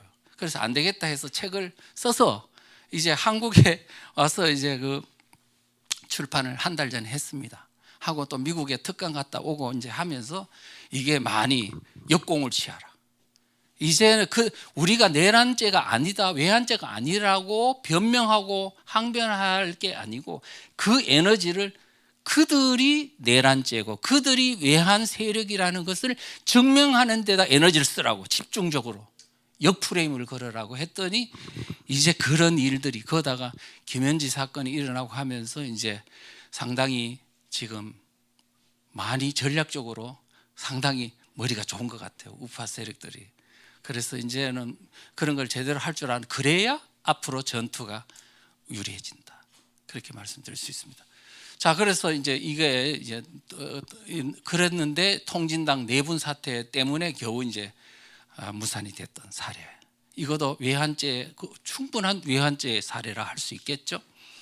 자, 그 다음에 이재명과 직접 연결된 의혹들입니다. 여러분, 지금 이재명 하면 가장 중요한 문제점은 뭐 대장동, 백현동, 법카, 그 다음에 뭐 선거법 위반 뭐 등등등 또 하다가 형수 욕설 사건 막 이런 거를 따지는데, 참 답답하다, 답답해. 저는 지난 대선 때도 뭐 이렇게 뭐 그냥 묵묵히 지켜봤습니다만은, 그 김문수 후보가 보니까 분명히 지금 본인은 자유운동을 했기 때문에 사실 알고 있잖아요, 이 종북 세력의 위험성을. 옛날에 그 신문에도 주사파가 장악한 대한민국이라는 글을 써가 센세이션을 불러일으킨 적도 있거든요. 그건 주사파를 잘 알잖아요. 그럼 주사파의 위험이 부도덕한 게 더 위험한 거예요, 아니면 체제를 바꾸는 게 더 위험한 거예요? 그러면 그 체제를 바꾸는 위험성이 있다고 국민들한테 유권자에게 알려야 되잖아요. 그런데 하나도 안 알리고 맨날 백현동 사태, 대장동 사태, 그 다음에 법카 사태, 형수 욕설 사건, 이런 사람 대통령 되면 되겠습니까? 그러면 이게 지금 안 되는 거죠. 답답했습니다. 이번에도 지금 또 그러면 김문수 지사만 그러냐? 아마 당내 여러 가지 역학관계 때문에 그랬을 거라고. 선거 때 또 혹시나 너무 이제 그런 걸 하면은 색깔론으로 역프레임 걸기 이제 당할까봐 그랬다고 이제 이해를 합니다만은, 이제 그런데 그 이후에 하는 행동을 보면 모두 다가 그래요. 부도덕하고 불법적이고 이런 것만 하지 체제 넘어가는 데 대해서는 별로 이야기를 안 하는 거야. 그런데 진짜 위험한 건 그 부분입니다. 그 포인트가 그 부분이라고요. 그래서 지금 이재명이 했던 것 중에서 제일 위험한 거는 북한에 800만 달러 쌍방울 자금을 통해서 800만 달러를 준 건데 2018년에서 19년 상간에 이거 이제 넘어간 건데요. 근데 뭐 때문에 줬냐? 그랬더니 뭐 스마트팜 뭐 설치 비용으로 준다. 그 다음에 또 이재명 그 경기지사의 방북 비용이다 이랬는데, 방북 비용? 근데 방북 비용으로 왜 그래 들어? 그래서 왜 줬어? 방북해서 뭘 논의하려고? 이 문제가 지금 해명이 안 된 것입니다. 왜 방북을 왜 하려고 했는지, 방북해서 무엇을 논의하려고 했는지, 이게 해명이 안 됐습니다. 자, 그리고 나서 어쨌든 800만 달러는 넘어갔습니다. 자, 그런 문제도 뭐냐 하면 외환죄 사례로 될 수 있는 겁니다, 이게. 그 다음에 두 번째 외환죄 문제는 충북 동지회라는 간첩단의 문제입니다. 문재인 정부 때 2021년도 7월 달에 국정원에서 적발된 사건입니다. 지금 그 사람들 다 주모자들이 중형을 받았습니다. 그런데요, 지금 그때 그 충북 동지회가 2020년도, 그러니까 이재명이 대북 송금한 바로 다음 해죠. 2020년도면 7월 달에 바로 충북 동지회라는 간첩단이 북한에 있는 공작기관인 문화교류국에다 통지문을 보냈어요. 뭐라고 보냈냐면, 이재명 경기지사가 민주 진보 개혁 세력의 대선 후보가 될 수 있도록 본사에서 적극적인 조치를 취해달라. 대통령 후보가 되는데 도와달라 이거예요. 그랬더니 한 달 지난 뒤에 답장이 왔어요. 뭐라고 했냐면은, 이재명이 대선 후보로 되자면 아직 넘어야 될 산이 많다고 본다. 당선되면 회사라고 그래요. 옛날에 우리 국정원 다닐 때도 항상 말할 때 회사라고 그랬어요. 이게 이제 보안을 유지하기 위한 용어입니다. 회사에서 바라는 통일 대통령이 될 수 있겠느냐 하는 문제도 아직 결론이 어려운 만큼 좀 시간이 있으니까 일단 좀 지켜보자, 이렇게 말했어요. 지금 이 둘 간의 이 어떤 간첩단하고 북한의 어떤 공작기관에 논의된 내용은 뭐냐면, 지금 2022년도 대통령 선거에서 북한하고 지금 대통령 후보를 둘러싸고 지금 논의한 내용이에요. 그러면 이게 지금 대통령 후보의 문제니까 이거는 외환죄에 해당돼요, 안 해야 돼요? 어마어마한 거죠. 이런 것들을 왜 이야기 안 하냐, 이런 얘기입니다. 지금 그래서 지금 저 평양에 드론 하나 떨어진 걸 가지고 윤 대통령한테 내 외환죄를 덮어씌우는, 거기에 대해서 그거를 벗기는 것은 바로 한 방 치면 되는 거예요. 너희들이 지금까지 한 외환죄 혐의가 있는 이 행한 일들을 모르냐? 그거를 끝없이 공격하면 바로 이게 놓고 막 그냥 하던 것들이 쓱 놓게 돼요. 왜? 자기들의 약점이 다 국민들 앞에 드러나니까. 왜 그런 것들을 하느냐, 그런 게 있습니다. 이제 마지막으로, 이제 이와 같은 우리가 이 상황에서 지금 이미 입법부 장악당했죠. 행정부 장악당했죠. 사법부도 이제는 특별재판소 만들어가지고 자기들 멋대로 한다 그러지, 상권 분립은 이제 갈갈이 다 지금 파괴되고, 그러다가 노동계도 노동계는 민노총에 의해서 교육계 뭐 다 장악당했지. 이제 마지막으로 내년 6월에 있는 지방선거에서 지방 권력만 장악하면 모든 게 다 끝납니다. 그때는 미국이 도와줘도 안 돼. 안 그렇습니까? 그래서 지금 뭐냐면은 이제 우리에게 남은 것은 현재 이 상태로 가만히 그냥 뭐 유튜브 강의 듣고 그냥 뭐 내 일상생활 하면 그 다음부터는 희망이 없어요. 이제는요, 공산화의 구능선을 넘은 게 아니고 이제는 공산화의 길에 들어서서 고속도로로 톨게이트로 이미 진입했다고 봅니다. 단지 지금은 이거를 역전시킬 수 있는 방법을 이야기하는 거예요.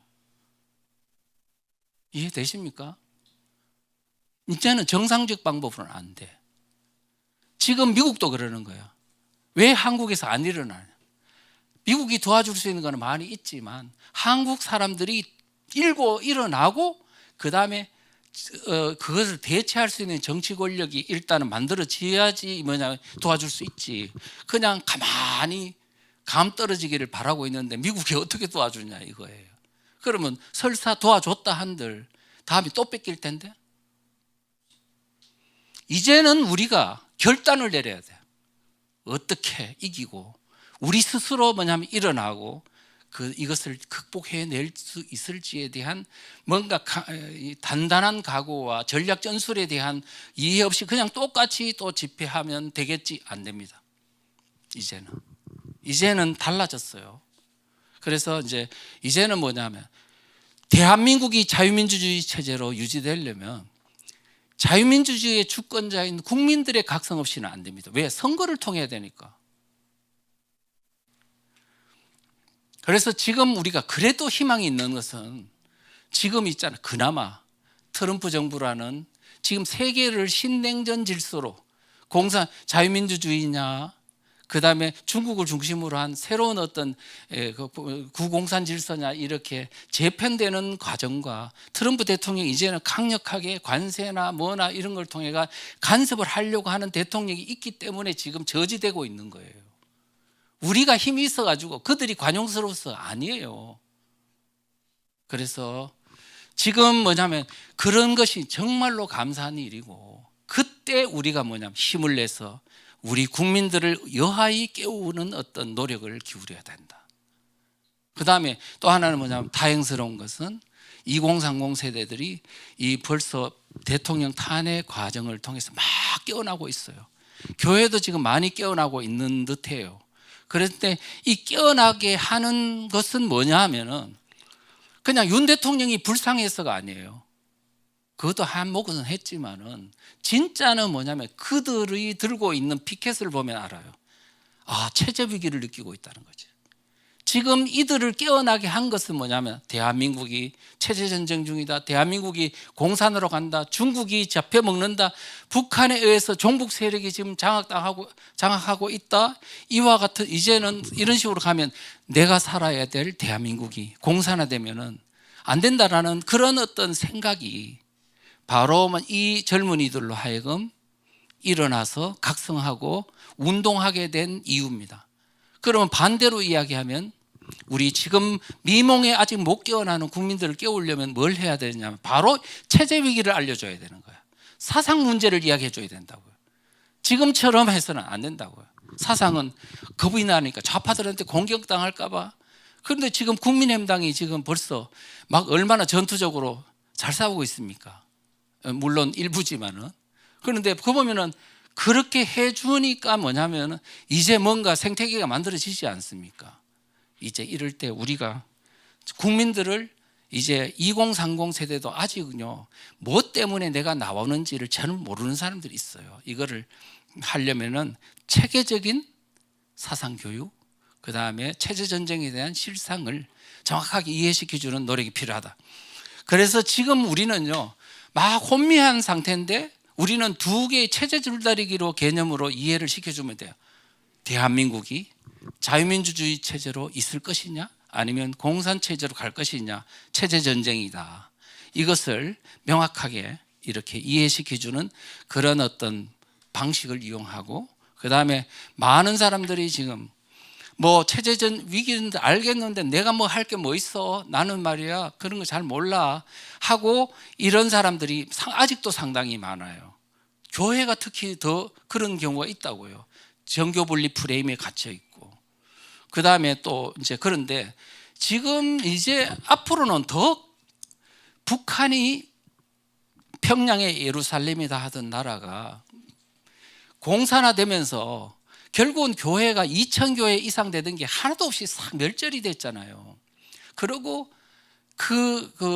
이게 북한에서 공산되는 과정, 또 53년 6.25 전쟁, 아니 1950년 6.25 전쟁 과정에서 기독교인들의 학살이 얼마나 많았어요. 교회도 사라지고. 그런 걸 생각해 보면 지금 이 자유민주주의 체제는 정치의 문제가 아니고 교회의 문제고 나의 생존의 문제라고요. 그래서 교회가 가만히 있는 것은 이것은 뭐냐면 정치에 대해서 무관심하고는 중립을 지키는 게 아니고 교회를 그저 파괴되는 것을 방치하는 반기독교적인 행위라고요. 이런 것들을 우리가 정확하게 알아야 되고 목회자들도 이러한 어떤 문제를 명확하게 인식을 해야 된다는 말씀을 드리겠습니다. 그 다음에 이제 국민들을 깨워야 돼요.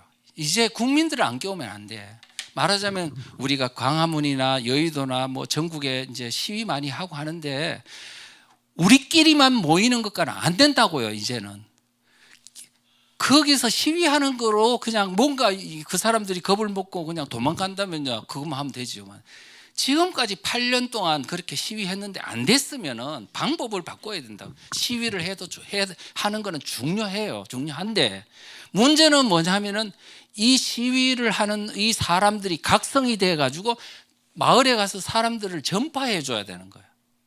그거를 8년 동안. 그때 뭘 전파할 건지 그냥 이렇게 혼미한 상태에서 하면 안 됩니다. 그래서 이 국민들을 깨우는 운동을 안 하면 안 되는데, 바로 이 성공할 수 있는 비결은 어떻게 깨우면 되는지, 성공할 수 있는 비결은 바로 사상전을 정확히 알고 그 내용을 집중적으로 국민들한테 전파하는 것이 이제 비결이다 할 수 있습니다. 자유일보 논설 그 전에도 누누이 제가 말씀을 드렸습니다마는 지금 우리가 이재명 세력 또는 더불어민주당의 실체가, 물론 자유민주주의를 지향하는 세력들도 있습니다마는 실제 그 당을 이끌어가는 주도 세력은 바로 종북적 또는 공산주의, 사회주의, 반체제 세력들이 중심을 이루고 있기 때문에 뭐냐면 민주당의 그 문제 바로 사상 문제를 바로 집중적으로 타격을 가해야 된다. 그래서 이 논설에 그랬어요. 민주당의 정체성 문제는 언제 폭발할지 알 수 없다. 한번 터지면 민주당은 회복 불가능하다. 저는 맞다고 봅니다. 여러분, 통진당 그때 2012년도 총선 때 국민 지지율 얼마나 얻었다고요? 10.3%. 그런데 다음 달, 총선 다음 달에 그 통진당 내분 사태가 되면서 언론에 의해 가지고 계속 통진당 내부가 종북 세력의 문제가 이제 국민들한테 알려지면서 2, 3개월 만에 얼마로 지지율이 폭락을 했냐면 2, 3%로 떨어졌어요. 2, 3%로. 그리고 그때 이후 지금까지 회복이 안 돼.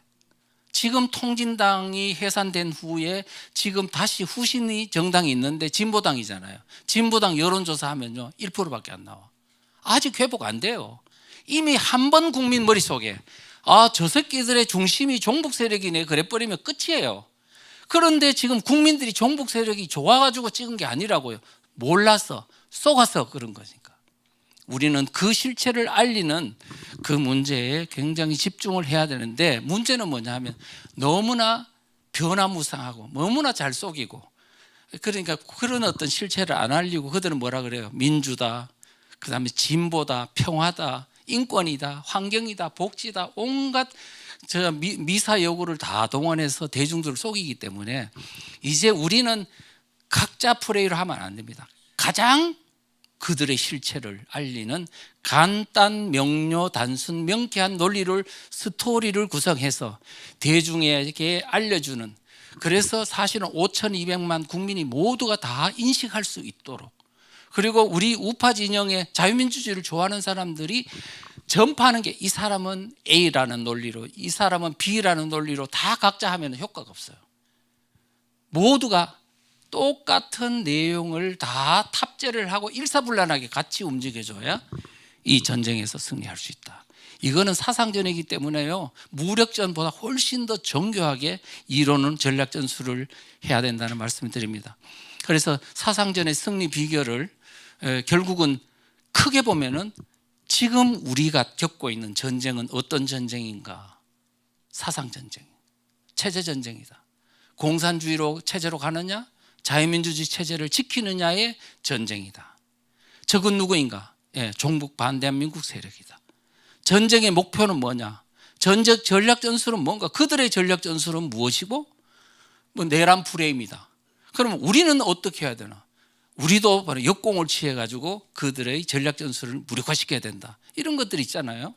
그래서 우리가 지금 여러분들이 아무리 노력을 해도 사상에 대한, 그들에 대한 명확한 실체를 모르는 사람이 속만 끓이면서 막 그냥 하면 할수록 부작용 납니다. 이제 그렇게 하지 마시고요. 이번에 제가 쓴 책은 체제전쟁 마스터 플랜은 이제 바로 이때 이 전쟁에서 우리가 역전승을 거둘 수 있는 바로 전략전술 이야기에 다 들어가 있습니다. 그래서 이것을 필수적으로 탑재를 하고 익히고 하면 댓글로도 연설로도 설교로도 나오고 다 나옵니다. 그러면 이 거대한 전략전술이 하나가 돼가지고 그들을 역공을 취하게 되면 반드시 승리하게 될 것이라고 저는 확신합니다. 그래서 이제 우리가 지금 어려운 것 같지만 어둠이 깊으면 새벽이 온다는 징조고, 또 달도 차면 기운다는 말도 있습니다. 바로 지금 대한민국의 종북 세력이 저렇게 활개를 치지만 저것은 곧 망할 징조입니다. 왜? 지금까지는 국민들에게 쏘겨왔는데 이제는 정권을 잡고서 100일 하에 그들의 실체가 드러나고 있고, 우리가 그들에 대한 전략 전술과 대응 전략을 제대로 구비하지 못하고 교육을 안 시켰기 때문에 이렇게 일어난 일이에요. 우리가 지금 이와 같은 이 책과 전략 전술을 다 탑재만 한다면, 집체 교육을 논산훈련소에서 집체 훈련을 한 것과 똑같이 이 전쟁의 포인트가 어딘지, 어떻게 공격해야 되는지 다 알게 되면 그들은 국민들 앞에 다 실체가 드러날 것이고, 바로 그들은 이제 무너지는 날이 멀지 않을 겁니다.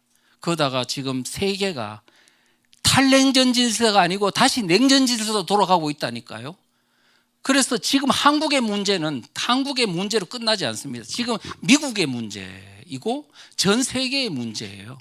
이제 공산주의가 다시 죽었는 줄 알았더니, 1990년도 이후에 공산주의는 사라진 줄 알았더니 전혀 사라지지 않고 더 교만한 형태로 변종 공산주의가 되어가지고 미국을 타격하고 지금 전 세계를 타격하고 있다는 것을 트럼프 대통령부터 미국 기독교인들부터 모두 다가 알고 있어요. 이제는 백일화에 다 드러나고 있어요.